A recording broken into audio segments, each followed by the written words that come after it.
ته څوک یې طالب ته مشوره ورکوي؟ که ته دومره هوښیار وې تا طالب چشته قدرت نیو، که ته دومره د سړي زوی وې چشته طالب په تا حاکمېده.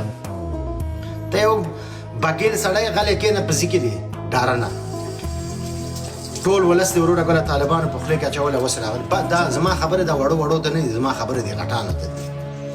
پوه شوې؟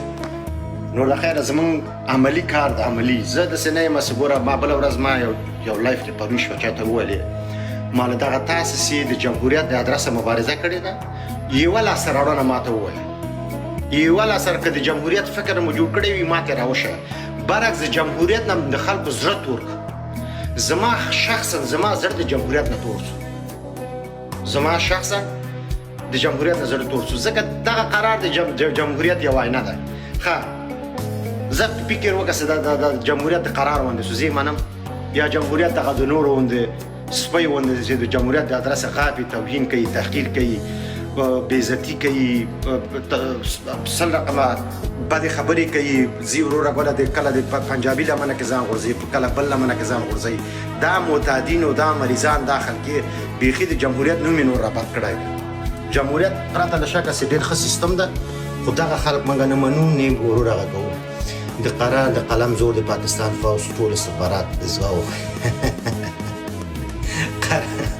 قرار مو وایه فرار وایه قرار دومره ظالم انسان ده چې د ده په ارتباط ما ته خلکو قصې وکړې چې د ټیم به پیار کې ناست و، هلته به وروره ګل امرالله صالح کوردینات غلط ورکول، د پښتنو مکمل کلی به یې خاورو سره خاورې کول، ځوانان، سپینګیري، ماشومان، حتی څاروي و حیوانات به مړه کېدل. قرار به لیکل که دغه ترورستان په هلمند کشته شو.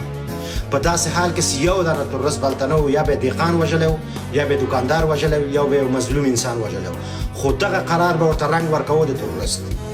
او داسې دي، دا عادي خلک نه دي، دا روزل سوي دي، دا وروره ګوله استخباراتي خلک دي. خو فضل د خدای ده چې اوس دا خلک په افغانستان کې نشته ده، د لرې نه غاپي او خلک ورباندې اعتبار نه کوي.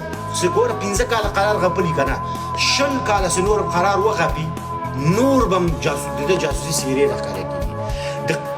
د جنایت توجیه کوونکی جنایتکار ده، د قاتل ته یا یو ظالم ته یا یو جنایتکار ته مشروعیت ورکول حین شکل د هغې په جرم کې شریکان دي.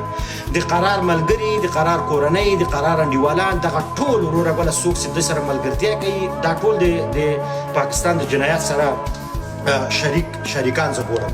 هغه پیلوټ چې په تیاره کې ناست ده هلته بم غورځولی، د هغه توپیر او د قرار توپیر ماته نشته دی، ځکه هغه عملي دا کار کړی، ده ورته مشروعیت ورکړی، ده ورته وروره ګوله یعنې توجیه کړی ده، ویلي دي چې دا وروره ترورست وژل شوی ده. په داسې حال کې که تاسو یو دانه ټي ټي پي را پیدا کړه په دې ګرد افغانستان کې، زه خپل مخ توروم. راځي وروره تهمت تړي، دا په جمهوریت کې هم همداسې و. دا جمهوریت ولې سقوط شو؟ همده په خاطر سقوط شو. دروغ وې، پروپاګانډې وې، وروره ګوله په دغه قمندانۍ کې بس یو لونګۍ والا سړی سپینګیري ولید، وروره ګوله پنجشیریانو به راونیو، و به یې ټکوه، و به یې غربوه، بیا به یې که بې عزته به یې که وروره ګوله ترورست